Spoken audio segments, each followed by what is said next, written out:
প্রিয় HSC ২৬ batch, ইনশাল্লাহ আজকে থেকে তোমাদের সাথে আমার পাওয়ার প্লের যাত্রা শুরু হতে যাচ্ছে। তোমাদের এই ফাইনাল কম্প্যাক্ট রিভিশন ব্যাচ, এই পাওয়ার প্লে কোর্সে আজকে আমি রক্ত সংবহনের দ্বিতীয় পর্ব, হৃৎপিণ্ড থেকে শুরু করে একদম শেষ অবধি পর্যন্ত এই পুরো অংশটা একদম কনসেপ্ট সহকারে ক্লিয়ার করে দিব। আজকে রাত 8:30টায় এই যে ক্লাসটা হবে, এই ক্লাসটা করার পরে তুমি দেখবা যে এই অধ্যায় থেকে কোনো সৃজনশীল তোমার ইনশাল্লাহ মিস হবে না, এই অধ্যায় থেকে কোনো এমসিকিউ তোমার ইনশাল্লাহ মিস হবে না। এবং মনে রাখবা, এমসিকিউ কিন্তু সবচেয়ে বেশি গুরুত্বপূর্ণ হলো মনে রাখার টেকনিকগুলো। কারণ এমসিকিউ বললাম যে এটা পড়তে হবে এটা পড়তে হবে, সেটা না।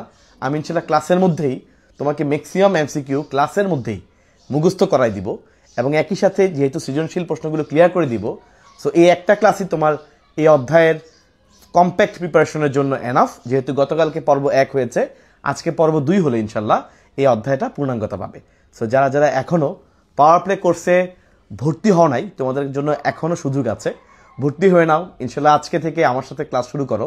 বায়োলজির একটা বিশাল অংশের দায়িত্বে আমিও আছি। ইনশাল্লাহ বায়োলজি প্রিপারেশনটা আমি তোমাদের গুছিয়ে দিব, এবং সেই নিমিত্তেই আজ 8:30টায় দেখা হচ্ছে পাওয়ার প্লের সবার সাথে।